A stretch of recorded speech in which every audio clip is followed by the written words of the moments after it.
আসসালামু আলাইকুম। কিরাম আছেন সবাই? আমিও আলহামদুলিল্লাহ ভালোই আছি। এই ভালো থাকার একটু পরে 12টা বাজবে নি।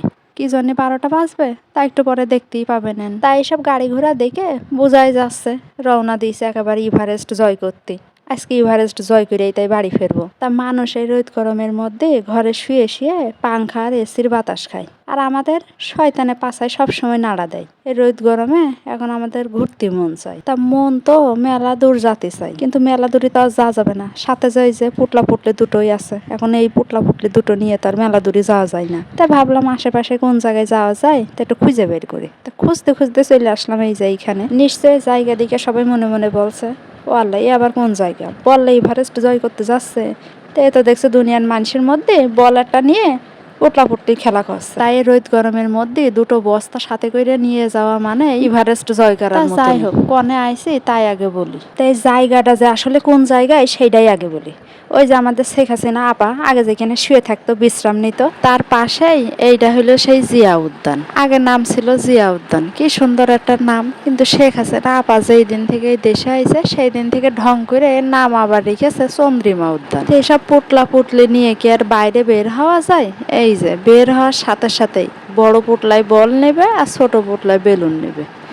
তাই বল আর বেলুন দুইজনরে দুইটা কিনে দিয়েছি। কিনে দিয়ে এখন দুইজন তো সে বল আর বেলুন নিয়ে সেই মাতামাতি করে খেলা করা শুরু করে দিয়েছে। এদিকে তো বড় পুটলার বল পেয়ে তো মাথায় কোনো হুঁশ নেই, কার পাছায় মারছে কার গায়ে মারছে ও নিজেই জানে না।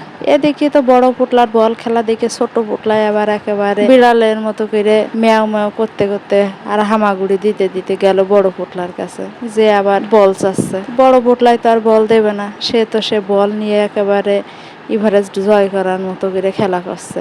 আর এদিকে তার পিছন পিছন ছোট পুটলাই ঘুর ঘুর করে ঘুরে বেড়াচ্ছে। তো বড় পুটলি আর ছোট পুটলির খেলা তো একেবারে জমে ক্ষীর। তার মধ্যে দেখি বড় পুটলারে তার বাপ জানে ডাক দিতেছে। তাই ডাক না শুনে বড় পুটলা একেবারে বললা বগলের নিচে চাপা দিয়ে ধরে বাপের দিকে এগিয়ে গেল।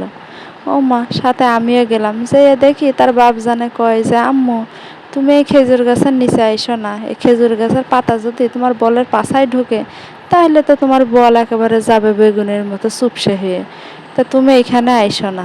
এটা না শুনে বড় পুটলির তো একেবারে মনটা গেল হাড়ির তলার মতো কালো হয়ে। তো এদিকে বড় পুটলির আলাপ করতে করতে ছোট পুটলি দেখি আবার কারেন্টের মতো করে একেবারে মুখের মধ্যে কি যেন ঢুকাই দিল। আরে এইটা দেখে তো একেবারে তার বাপ জানে তাকে রবটের মতো ছুটে এসে তার রক্ষা করিল। তো জিয়া উদ্যানে আইছে, জিয়ারে না দু চোখে দেখি না, তাই বলে কি কবরটাও দেখবো না, এই জন্য সুন্দর করে আবার কবরটারে একটু সুন্দর সুন্দর করে ভিডিও করে নিলাম। তা কবর দেখছিস দেখ, কিছু কিছু চ্যাংড়ারা আবার কি করে কবরের মাথায় উঠে বসে।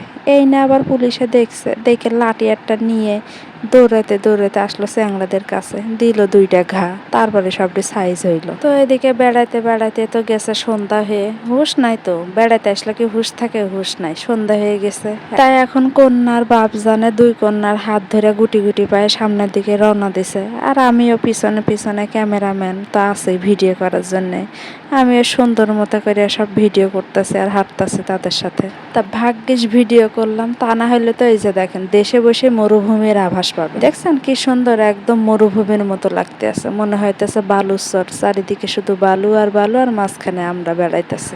আর এই যে আমার বড় ওলকপি, ওলকপি হারাবে তো বল হারাবে না। বলটা সে এমন যত্নে রাখছে যে নিজের যা হাই হোক কিন্তু বল আমি তাই যে হাঁটতেছি হাঁটতেছি আর ভাবতেছি যে দেখো সবাই কত সুন্দর এখনো বেড়াইতেছে, ছবি টবি তুলতেছে, ফ্যাশন ট্যাশন মারতেছে, আর আমরা বাড়ি যাওয়ার জন্য অস্থির হয়ে গেছি। তো যাই হোক, বাড়ি যাওয়াই লাগবে, টুকলা টুকলি যাবো সাথে আছে। তাই যে জিয়া উদ্যানে আসলে কিন্তু ওই যে দেখছেন যে ব্রিজটা, ওই ব্রিজটা কিন্তু একবার যাওয়াই লাগবে, না হলে কিন্তু আবার আপনার রোমান্টিক রোমান্টিক লাগবে। কিন্তু আমাদের তো আর রোমান্টিক দিন এখন আর নেই, এই জন্য আমরা আর গেলামও না, তাড়াতাড়ি করে বাড়ির দিকে যাওয়ার জন্য ব্যস্ত হয়ে গেছি। তা জিয়া উদ্যানে আইছি, জিয়া উদ্যানের নামটা না দেখাইলে হয়, ভাবসাব থাকে, এই জন্য চোরের মতো করে আস্তে আস্তে খুঁজে খুঁজে বাঁশির সুরে একেবারে জিয়া উদ্যানের নাম দেখাই দিলাম।